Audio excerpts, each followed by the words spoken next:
Election میں بڑے پیمانے پر مجھے دھاندلی کا خطرہ ہے. آپ الیکشن کمیشن کا رویہ دیکھ رہے ہیں. اداروں میں کچھ لوگ تو جو ہیں ان کے بارے میں کہا جاتا ہے کہ وہ اپوزیشن کی مدد کر رہے ہیں. اب میڈیا جو ہے اس میں بارش ہوگی، خاص طور پہ جن گروپوں نے مدد کی ہے. ہنگامی صورتحال میں ہنگامی فیصلے ہوتے ہیں. السلام علیکم ناظرین، آپ سیاست اور پی کے دیکھ رہے ہیں. سہراب برکت آپ سے مخاطب ہے. پاکستان میں سر جو پولیٹیکل ڈیڈ لاک تھا وہ ختم ہو جائے گا یا اس سے پولیٹیکلی انسٹیبلٹی مزید بڑھے گی جو یہ فیصلہ آیا ہے؟ ہم تجزیے میں دنیا کی ساری چیزوں کو ملحوظ رکھتے ہیں، ایک چیز بھول جاتے ہیں، اس دنیا کا کوئی مالک بھی ہے، کسی نے اس دنیا کو پیدا کیا ہے اور وہ یہ کہتا ہے میری مرضی کے بغیر پتہ بھی نہیں ہل سکتا. تو ہو نوز. اور ایک قرآن کریم کی آیت ہے کہ اللہ کے لشکروں کو اس کے سوا کوئی نہیں جانتا. آپ نے دیکھا کہ اس کے بعد عمران خان کے حق میں پاپولیرٹی کی لہر اٹھی ہے. جن 17 اضلاع میں انہیں کامیابی کی امید تھی بلدیاتی الیکشن میں، خیبر پختونخوا میں، وہاں تو وہ ہار گئے. اور جیتا کون؟ جمعیت علماء اسلام. یو امیجن، جس پہ یعنی نہ کوئی کرزمیٹک شخصیت ہے، فرقہ واریت کے وہ ہیں اپنا علامت سمجھے جاتے ہیں، کوئی ان کی نیک نامی نہیں ہے، وہ جیت گئے. اور جن 18 اضلاع میں ان کی پوزیشن کمزور تھی وہاں وہ سویپ کر گئے. وسطی پنجاب میں مقبولیت بڑی ہے. کراچی میں ایم کیو ایم نے جو معاہدہ کیا اس کے نتیجے میں پی ٹی آئی کی پوزیشن بہتر ہو خان نے تو کہا سندھ بھی میں جیتوں گا، انٹیریئر سندھ میں. انٹیریئر سندھ کچھ سیٹیں مل جائیں گی اگر آپ کی میجورٹی ہو، لیکن الیکشن میں بڑے پیمانے پر مجھے دھاندلی کا خطرہ ہے. آپ الیکشن کمیشن کا رویہ دیکھ رہے ہیں کہ جی وہ نہیں ہو سکتی، اور کہہ رہے ہیں کہ دیر سے اطلاع دینی. ان کو تو مئی 2021 میں اطلاع دی تھی، اور وہ کہہ رہے ہیں کہ ہمیں 6 مہینے چاہیے. وہ خاردار تاریں لگانی ہیں کوئی حلقہ بندیوں کے لیے. حلقہ بندیاں تو کاغذ پہ ہوتی ہیں، وہ کمپیوٹر کا زمانہ ہے. فرض کیجئے اس میں ججمنٹ میں تھوڑی سی خامی رہ جائے، یعنی کراچی کی فرض کیجئے قومی اسمبلی کی 20 سیٹیں بڑھنی چاہیے، اس کی بجائے وہ 14-15 بڑھا دیں تو کراچی والے اس کو قبول کر لیں گے. ہنگامی صورتحال میں ہنگامی فیصلے ہوتے ہیں. لیکن سر ابھی جو فیصلہ آیا اس کو دیکھیں تو لگ نہیں رہا کہ ارلی انتخابات ہوں گے. اب چونکہ نو کانفیڈنس موشن ہوتی ہے، اس کے بعد کا کیا صورت ہے؟ تو تہیہ کیا ہوا عمران خان کو پالیٹکس سے نکالنے کا، تو ارلی نہیں ہوں گے اور نکال اس کو سکتے نہیں. اس کی دیکھیں دنیا کا پہلا جو پولیٹیکل فلسفر ہے، یعنی سیاسی حرکیات کا فلسفر کہیں، پولیٹیکل مکینکس کا فلسفر، وہ ابن خلدون. ابن خلدون نے ایک اصول وضع کیا تھا جسے بعد میں آنے والوں نے، ٹائن بھی سمیت گریٹ ہسٹورین سب نے مانا ہے. وہ یہ ہے کہ جب سیاسی عصبیت پیدا ہو جاتی ہے، یعنی سیاسی پسند ناپسند، عصبیت کا ترجمہ یہ نہیں ہے، تعصب نہیں ہے، عصبیت کا لوگ سیاسی پسند ناپسند جب ایک رویہ بن جاتی ہے، اس کو کہتے ہیں سیاسی عصبیت، پھر وہ تحلیل نہیں ہوتی آسانی سے. بھٹو کا ابھی تک دیکھیے نام صحت میں استعمال ہو رہا ہے. وہ تو زرداری صاحب نے اس کو فنا کر دیا نا، اس کی دجیاں بکھیر دی، ورنہ وہ 2008 کا الیکشن تو جیتے. 79 میں بھٹو اس دنیا سے چلے گئے تھے. تو سیاسی عصبیت باقی رہے گی. مجھے خطرہ ہے اس کو راستے سے ہٹانے کی کوشش بھی ہو سکتی ہے، اس کی پارٹی میں سازش بھی ہوگی، اس کے لوگوں کا لوور بھی کیا جائے گا. اب یہ ڈپٹی اسپیکر جو ہے اچانک اس کو پتہ چلا. نہیں، راستے سے ہٹانے سے کیا مراد ہے ارون صاحب؟ اس کی جان جا سکتی ہے. یہ تو چونکہ ہم چیخ رہے ہیں. لیکن میں ایک اور بات بتاؤں، عمران خان کی کریکٹر اسیسینیشن کے لیے کئی فلمیں نون لیگ نے بنائیں، مشرف کے زمانے میں بنائی گئیں، اور وہ ہر دفعہ اتفاق سے مجھے پتہ چل جاتا، میں کالم لکھ دیتا تھا، وہ رک جاتا تھا. ایک دفعہ مجھے قاضی حسین احمد صاحب نے بتایا، ایک دفعہ فیض اللہ خان نے بتایا. ابھی پھر یہ تیاری کر رہے تھے فلمیں وغیرہ جاری کرنے کی. ٹھیک ہے، ابھی اچانک پتہ چلا فرا خان، وہ ابھی آپ دیکھ رہے تھے پروگرام، جی کتنے بزدار جس دن بنا ہے، جس دن بزدار کو بنایا گیا اسی وقت میں نے کہا ایک ایسے آدمی کو بنا دیا گیا ہے جس نے ٹاؤن کمیٹی میں گوشت ملازم رکھے تھے. ٹھیک ہے جی. اور میں کمپین چلاتا رہا اس پہ، اور لوگ بھی چلاتے رہے. تو اب اچانک لوگوں کو پتہ چلا کہ عثمان بزدار ٹھیک نہیں ہے. چودھری سرور کو پتہ چلا ہے، ٹھیک ہے، اور بہت سے لوگوں کو. اور یہ ہم خواتین کو اوائڈ کرتے تھے، ہم اس کو آداب کے خلاف سمجھتے ہیں. لیکن اب اچانک لوگوں کو پتہ چلا فرا خان لوٹ کے کھا گئے اس ملک کو. بھائی لوٹ کے تو نواز شریف بھی کھا گیا، زرداری بھی کھا گیا، اس کی بات کیوں نہیں کرتے؟ پورا سچ کیوں نہیں بولتے؟ فرا خان نے غالباً زیادہ امکان ہے کرپشن کی ہے. جی میں گجرانوالے کا ایک کیس میں نے رپورٹ کیا کہیں تو میں بھی آپ کو اس کی فلم بھی دے دیتا ہوں، آج سے 2 سال پہلے. وہ اس وقت رپورٹ کیا اور بہت سخت الفاظ استعمال کیے کہ خان صاحب میں تو آپ کو صحیح بات بھی کہتا ہوں تو آپ نہیں مانتے. وہ دیکھیں وہ اپنا گجر کیا کر رہا ہے وہاں، کیا نام ہے اس کا، گجرانوالہ میں, اور ڈپٹی کمشنر سے بھی میں نے بات کی. ہم تو اس وقت پوائنٹ آؤٹ کر رہے تھے. نہیں وہ چیز ہے ہارون صاحب, ایک چیز بتائیں, فیصل واوڈا نے ایک شو میں کہا ہے کہ جو مراسلہ ہے اس میں پرائم منسٹر خان کو اسیسینیشن کی بات چیت کی گئی ہے, دھمکی دی گئی, اور آپ نے ایسے فیصل واوڈا کی بات کو سیریسلی نہ لے کر, اسیسینیشن کی دھمکی نہیں دی جاتی. اسیسینیٹ کرنا اب مشکل ہے ویسے. اب عمران خان کو اسیسینیٹ کیا جائے گا تو تحریک انصاف مستقل ایک پارٹی بن جائے گی, اور اسیسینیٹ کیسے کر سکتے ہیں؟ اسٹیبلشمنٹ قرآن کریم کی آیت سنائی ہے نا ابھی, جی, اللہ کے لشکروں کو اس کے سوا کوئی, جب اللہ نے کسی کی موت کا وقت طے کر دیا ہے تو اسے مختصر نہیں کر سکتے. دیٹس ویری ٹرو, یہ تو مسلمہ حقیقت ہے. لیکن ہارون صاحب مجھے یہ چیز بتائیں, ادارے نیوٹرل ہیں؟ اداروں میں کچھ لوگ تو جو ہیں ان کے بارے میں کہا جاتا ہے کہ وہ اپوزیشن کی مدد کر رہے ہیں. اب نام تو میں نہیں لے سکتا, مجھے جرنلزم کرنا ہے نا, جتنے دن ابھی میری صحت باقی ہے تو میں نام نہیں لے سکتا, لیکن میں 4-5 آدمیوں کے بارے میں جانتا ہوں جو اپوزیشن کی مدد کر رہے ہیں. دیکھنا مولانا فضل الرحمان کہتے ہیں ہم فیصلے نہیں مانیں گے. اور اپوزیشن کی میڈیا میں کچھ گروپس جو ہیں وہ ایسی مہم چلا رہے ہیں. یعنی عمران خان نے غلطیاں کی, ہم نے پوائنٹ آؤٹ کیا نا, پولیس اصلاحات نہیں کی, عدلیہ کو بہتر نہیں بنایا, FBR کو بہتر بنایا. ہر روز میں کہتا رہا, اتنا میں کہتا رہا کہ میرا پروگرام مجھے اندیشہ ہوا انپاپولر ہو جائے گا. ریپوٹیشن سے ہوتا ہے نا. جی, بزدار کی تقرری پہ, اس کی ٹیم پہ نام لے لے کے اپنا یہ جو وزارت صحت کا ادارہ ہے جو قیمتوں کا تعین کرتا ہے اس پہ, اچھا وہ جو زمینوں کا مسئلہ ہے, بے شمار چیزوں پہ, یہ پشاور کا وہ ہم کرتے رہے نا. ٹھیک ہے, لیکن یہ کہ عمران خان چلا جائے گا, اس میں عمران خان کی بھی غلطی ہے میڈیا کے معاملے میں کہ انہوں نے میڈیا پہ بہت میں جب ان سے ملا ہوں تو میں نے کہا میڈیا میں آپ کا فیصلہ بالکل غلط ہے. آپ کی ملاقات کب ہوئی خان صاحب سے؟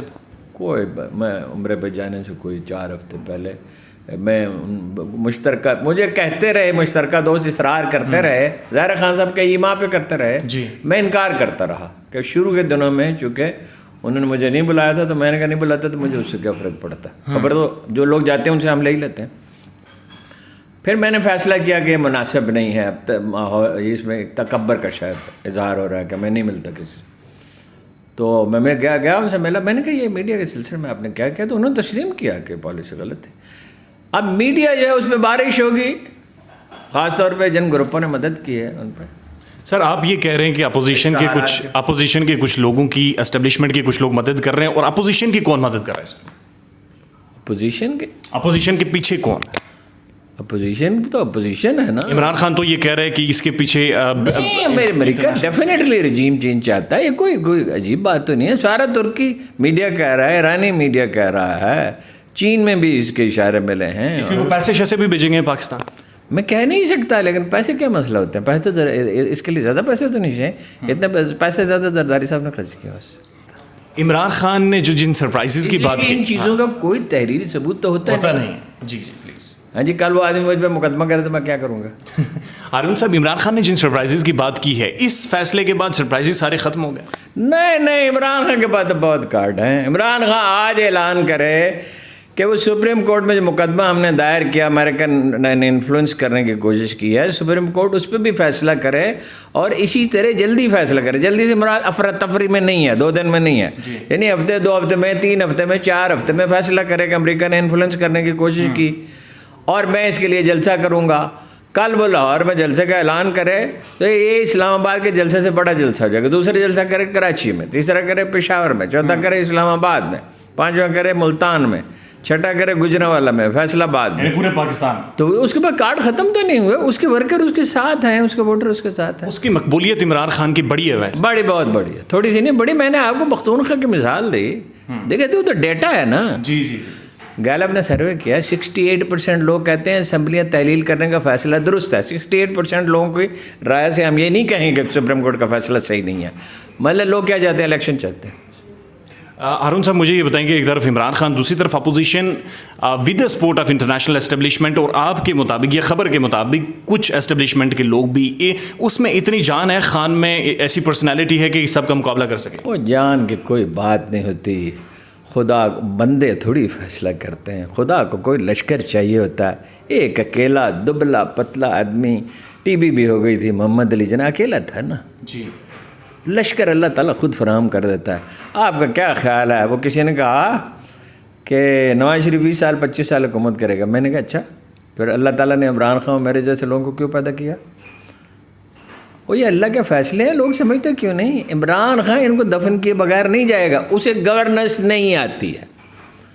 مطلب اس نے کیا غلطی کی؟ میڈیا کا آپ کو بتایا ہے، بزدار کا تقرر جہانگیر ترین کے ساتھ بہت معمولی سا مسئلہ تھا، سالو ہو سکتا تھا۔ وہ اکیلا تو نہیں تھا فیصلہ کرنے والا، وہ تو کابینہ نے اپروول دی تھی، پنجاب حکومت نے اپروول دی تھی، ان میں سے تو کسی کے خلاف کارروائی نہیں ہوئی، اصل میں ناراضگی ذاتی تھی۔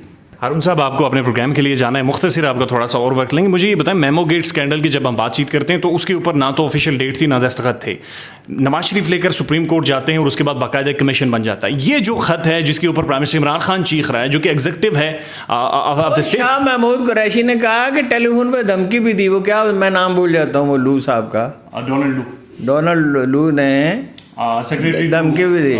یہ ڈونلڈ نام کے لوگ سارے پاگل ہوتے ہیں، میرے ڈونلڈ ٹرمپ بھی ایسا ہی ہے، یہ بھی ایسا ہی ہے۔ اور نیپال میں بھی رجیم چینج کے معاملے اس کے سر ابھی سری لنکا کے حوالے سے بھی یہی باتیں چل رہی ہیں، لیکن آپ سمجھتے ہیں کہ اس کے اوپر کمیشن بننا چاہیے، اس کی مکمل تحقیقات ہونی چاہیے؟ اس کی مکمل تحقیقات اگر نہیں ہوگی تو اخبار نویس کریں گے، خلق خدا کرے گی۔ جناب رسالت مآب نے فرمایا کوئی اس دنیا سے اٹھے گا نہیں جب تک اس کا باطن واشگاف نہ ہو جائے، آشکار نہ ہو جائے لوگوں۔ جی ہر چیز تاریخ کے سینے میں کوئی راز تو کبھی نہیں رہتا۔ سر اسے اپوزیشن کی اس وقت جیت تصور کی جائے گی؟ اپوزیشن اسے جیت تصور نہیں جیتی ہے اپوزیشن، اس میں کوئی شبہ نہیں ہے، یعنی قانونی محاذ پہ ان کا موقف تسلیم کر لیا گیا، اگرچہ انہوں نے دباؤ بھی بہت ڈالا تو ٹھیک ہے۔ جیت ہار کیا ہے؟ وہ گاندھی نے کہا تھا کہ آخری جنگ جیتنے کے لیے میں 100 لڑائیاں ہار سکتا ہوں، وہ ابھی کوئی فیصلہ تو نہیں ہوا، یہ کوئی آخری دن ہے، ابھی الیکشن ہو گیا۔ تو پاکستان کی ہارون صاحب نے کہا تھا کلدیپ نائر سے کہ تم نے مشرقی پاکستان کو الگ کر دیا تو تم کیا سمجھتے ہو کہ اس کے بعد ہم ختم ہو گئے؟ ہم تمہارے پہلو میں کانٹے کی طرح کھٹکتے رہیں گے۔ اور پاکستان انڈیا کے پہلو میں کانٹے کی طرح کھٹک رہا ہے نا، آج ہم پہ حملے کا تصور نہیں، سچویشن ہی بدل گئی، حملے کا تصور ہی نہیں کیا جا سکتا۔ یہ ایٹم بم والا پاکستان ہے، میزائل پروگرام والا پاکستان ہے، یہ وار ہارڈنڈ آرمی کا پاکستان ہے، یہ ایک ایسی فوج کا ہے جس کا کوئی کمپیریزن ہی نہیں دنیا میں۔ یہ اس کے پاس سائنسدانوں کی ایسی ٹیم ہے جو دنیا کے کسی ملک کے پاس نہیں، میں معلومات کی بنیاد پہ کہہ رہا ہوں۔ میں آپ کو ایک اور بات بتاتا ہوں، آج کے دن لوگ کا حوصلے نہیں ٹوٹنے چاہیے۔ ایک پیج والا جو معاملہ تھا جنرل باجوہ صاحب، وہ ختم ہو گیا نا، وہ تو جب فوج ایک پیج پہ نہیں ہے باجوہ صاحب خان کے ساتھ؟ نہیں وہ تو قصہ ختم، آپ کو پتہ۔ وجہ کیا ہارون صاحب؟ وہ وجہ بہت ساری ہے نا، آئی ایس آئی چیف کے اپوائنٹمنٹ کے حوالے سے ایسے کسی ملک کے 2 لیڈر ہوتے ہیں، یہ جی ملک ہے اس میں 2 لیڈر، اس کی خاص سچویشن ہے، اس میں فوج کا رول ڈیفینیٹلی زیادہ ہونا چاہیے۔ جی لیکن وہ جب انصار نے کہا نا جناب رسالت مآب صلی اللہ علیہ وسلم کے وصال کے بعد کہ 2 امیر بنا لیتے ہیں، تو حضرت عمر نے کہا تھا کیا اونٹ کی ناک میں 2 نکیلیں نہیں پہنائی جاتی؟ میں نے ہمیشہ فوجیوں سے کہا، میری تو آپ کو پتہ ہے کافی رابطے رہے ہیں، اب تو میں نہیں ملتا کسی سے، میں نے فیصلہ کر لیا، کیونکہ جب لوگ بات نہ مانیں تو کوئی فائدہ نہیں۔ ماننے سے مراد یہ نہیں ہر بات مانیں، یعنی سیریسلی نہ لیں۔ میں ان سے ہمیشہ کہتا رہا ہوں سول اداروں کو مضبوط کریں۔ کینی صاحب یہ بات مانتے تھے، بعد میں آنے والے جو ہیں میں نے دیکھا ان کو سول ادارے مضبوط کرنے سے کوئی دلچسپی نہیں۔ ملک سول اداروں کے بل پہ چلتے ہیں، پولیس اچھی ہو، عدلیہ اچھی ہو، FBI ٹھیک ہو۔ یہ ٹیکس کلیکٹرز ہمارا آدھا پیسہ کھا جاتے ہیں رشوت میں، چاہے وہ 20% ہی لیتے ہوں، جی، لیکن پھر وہ 12,000 ارب جو جمع ہونی چاہیے اس کی بجائے مشکل سے 6,000 ارب اس سال جمع ہوا ہے۔ اب بھی خان صاحب کے ساتھ آپ کھڑے ہوں گے ہارون صاحب؟ نہیں، میں کسی کے ساتھ نہیں کھڑا ہوں، میں خان صاحب کی غلطیاں بھی گنواؤں گا، اور مگر میں یہ غیر ملکی سازش جو ہے اس کے تو خلاف ہوں گا۔ اسے بے نقاب کرنے میں آپ حصہ ڈالیں گے ضرور؟ میں ڈال رہا ہوں جی، آپ نے سب سے پہلے ورنہ زندہ رہنے کے معنی کیا ہیں؟ وہ کیا مجھے شعر یاد آیا کہ آپ ہم تو بوجھ ہیں زمین کا بوجھ اٹھانے والے کیا ہوئے؟ ہم تو کوئی اہل عزیمت نہیں ہیں، لیکن کچھ حصہ تو ڈالنا چاہیے، اللہ کے پاس جانا ہے، یہ اللہ رسول کے نام پہ بنا ہوا ملک ہے۔ جی ٹھیک ہے، جب جنرل کینی نے کہا تھا کاکول میں کھڑے ہو کے کہ اسلام کے نام پہ بنا ہے، لوگ حیرت زدہ رہ گئے، اس میں اس خاکسار کا بھی تھوڑا سا حصہ تھا، 2-4%۔ آخری سوال سر آپ سے، یہ جو الائنس بنا ہوا ہے پاکستان ڈیموکریٹک موومنٹ، مولانا فضل الرحمان، آصف علی زرداری، شہباز شریف صاحب، ان کے برقرار نہیں رہے گا۔ یہ جب الیکشن آئے گا نا، جب ٹک ٹاک، یہ ایک پارٹی کے لیے ٹکٹیں دینا مشکل ہوتا ہے، ایک پارٹی کے لیے۔ جی،